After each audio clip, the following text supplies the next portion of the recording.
tous et bienvenue sur Doctissimo pour votre Minute Santé consacrée à la gastro-entérologie. Et pour en parler, j'ai le plaisir de recevoir le docteur Spatzerer, gastro-entérologue. Et tout de suite, nous écoutons la question de Stéphanie.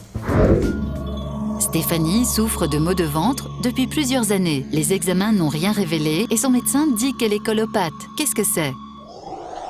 C'est vrai que colopathe, ça fait un petit peu peur comme terme, ça fait un peu psychopathe. Alors dans le jargon médical, on parle plutôt de syndrome de côlon irritable.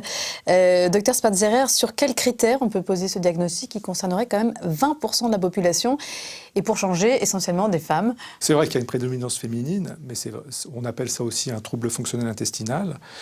C'est pas grave, mais c'est pénible. Et donc, ça doit être pris en considération. Quels sont les symptômes? Alors, comme on a raconté dans l'historiette, c'est surtout un diagnostic d'élimination. On s'est assuré qu'il n'y avait pas de maladie organique en faisant des examens biologiques et des examens morphologiques.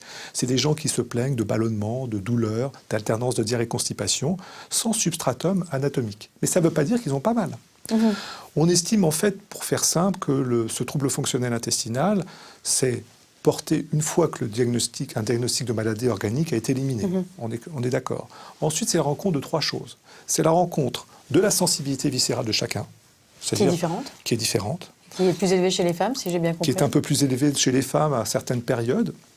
Mais il y en a également En fonction du cycle menstruel, ça peut augmenter on a imputé la progestérone, joue, l'équilibre œstroprogestatif joue.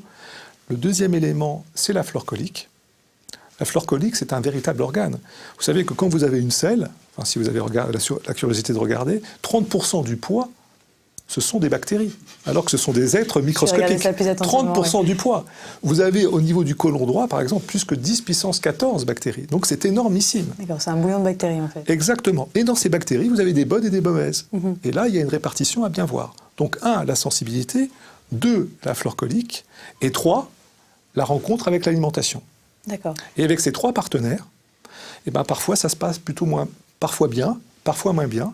Et quand ça se passe moins bien, eh ben, on parle de trouble fonctionnel intestinal. Alors concernant cette flore colique, est-ce que par exemple les probiotiques peuvent jouer un rôle? Parce que c'est très à la mode en ce moment. Alors ça peut aider, mais l'idée est de renforcer et d'améliorer les bonnes bactéries au détriment des mauvaises. Et comment on fait? Eh ben, on apporte des bonnes bactéries, des prébiotiques ou des probiotiques pour augmenter la flore, on dit saprophyte, la flore plutôt sympa, au détriment de la flore pas gentille, qui par exemple, la flore pas gentille va dégrader les fibres et dégager du gaz carbonique et entraîner des gonflements par exemple. D'accord, donc ça marche, les probiotiques, on peut en ça utiliser. Marche, c'est certain, mais pas chez tous. Pas chez tout le monde, d'accord. Pour la raison que je vous ai donnée, c'est-à-dire que c'est la rencontre de trois choses. Voilà Stéphanie, en tout cas, rien de grave, vous êtes juste une hypersensible.